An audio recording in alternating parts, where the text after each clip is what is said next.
Hey, happy Thursday, everybody. Welcome to 5 Minutes with Phil. And I want to apologize for some of the technical issues we've had in the last few episodes. I'm really not sure what's going on, but we're working on it and we're doing our best to give you your devotion for today and every day. So thanks for your patience with me as I try to figure all this stuff out. So anyway, let's jump into the book of Mark, okay? Book of Mark, chapter 14. We're going to start in verse 32 and go to verse 35. Now, the setting for this passage of Scripture is towards the end of Jesus' life. This is right before Jesus is to be arrested, then put on trial, then mistreated, and then crucified.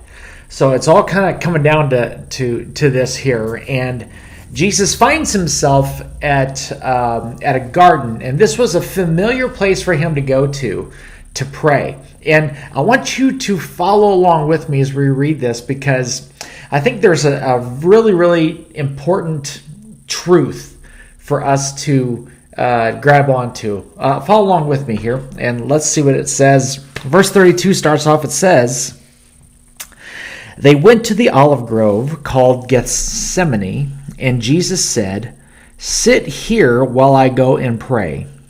And he took Peter, James, and John with him, and he became deeply troubled and distressed. He told them, 'My soul is crushed with grief to the point of death. Stay here and keep watch with me.' And he went on a little farther, and he fell to the ground, and he prayed that if it were possible, the awful hour awaiting him might pass him by."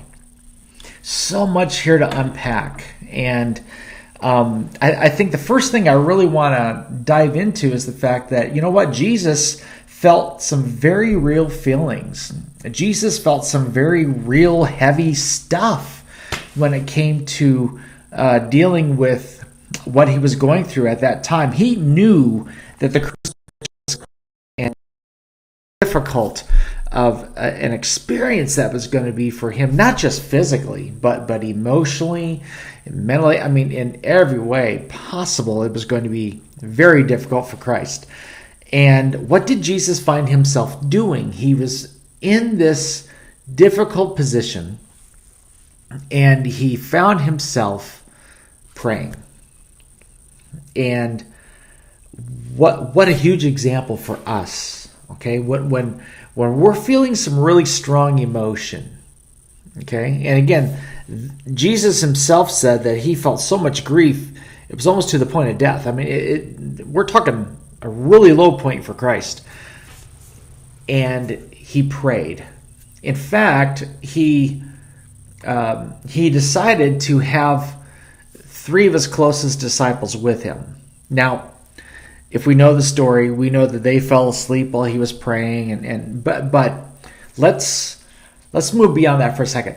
Jesus surrounded himself with the right people, with the people that he felt he could trust, the people that would be good for him to be with at this time. And why do I say that? When you're facing some strong emotion and when you're facing some difficult time, it's important for you to surround yourself with the right people. And it's important for you to pray. People and prayer. People and prayer. When you're going through life's low points and when life gets messy, you need to keep the right people around you, because I promise you, somebody will always have an opinion as to what you should do. Difficulty. You got to have the right person. Somebody that's not going to be spiritually unhealthy for you. Somebody that's going to be emotionally and spiritually good for you. You need that in your life. Very bad. And don't hide from your great resource, which is prayer. You need to pray.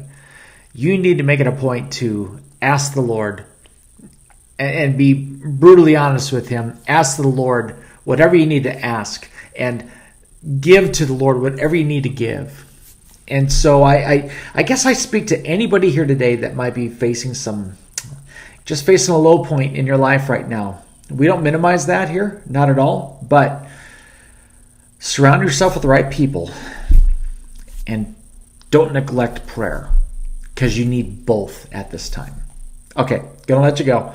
Thanks for joining me. We love you, and Lord willing, we'll see you again next time. Bye-bye.